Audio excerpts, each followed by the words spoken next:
Mirëmëngjes, përshëndetje për gjithë shikuesit nga Unë Kapxhiu, mirë se vini në transmetim të drejtë për drejtë në Report Televizion, mirë se vini dhe mëngjesin e sotëm në emisionin Shtypi i ditës dhe ju.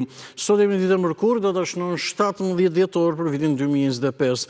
Me programin e mëngjesit do të qëndrojmë deri në orën 9, si zakonisht edhe si çdo ditë, me gjitha rubrikat e përditshme, titujt rësor të gazetave, po ashtu edhe mediat e rëndësishme online për të marrë edhe zhvillimet në kohë reale, për le të themi në kohë drejt për drejt. Komunikimi së bashku për temën e ditës, do të kemi që diskutojmë nëpërmjet mendimeve tuaja atë që ndodhi ditën e djeshme, që do të thotë SPAK i kërkon leje apo autorizim kuvendit për arrestimin e Belinda Ballukut, zëvendës kryeministrit. Si shikoni gjithë këtë situatë, dhe le të themi këtë histori, dhe mbi të gjitha çfarë do të bëjë kuvendi ose si duhet votojnë deputetët ndaj kësaj kërkese të strukturës posaçme antikorrupsion. Do të diskutojmë nëpërmjet bisedës në studio për bujqësinë, një sektor shumë rëndësishëm, cilin edhe ju që bëni pjesë e programit e përmendni shpesh, parashikimi i modit, parashikimi i yjeve. Përpara se të nisim pasuri shtypit me gazetën Panorama në numrin e kësaj të mërkurë, shohim pak së bashku shumë shkurtimisht çfarë pritet të ndodhë në gjatë ditës sotme.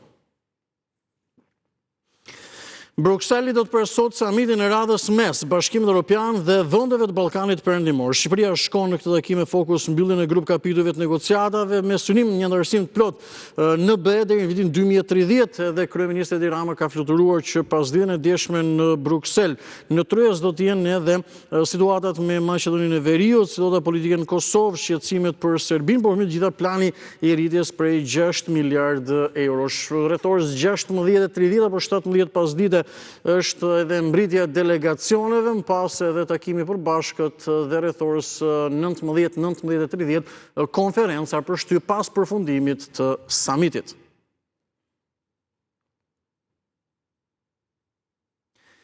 Këshilli Kombëtar i Partisë Demokratike do të mblidhet sot, duke nisur nga ora 17 pas vendimit të kryesisë dhe pas mbledhjes së kryesisë të shtunën. Në rendin e ditës janë situata politike në vend, qëndrimet e Partisë Demokratike dhe organizimi i protestës së 22 dhjetorit. Ka anëtarë që do të kenë propozime konkrete dhe po ashtu vjen në një moment kur SPAK pra ka kërkuar arrestimin e zëvendës kryeministres.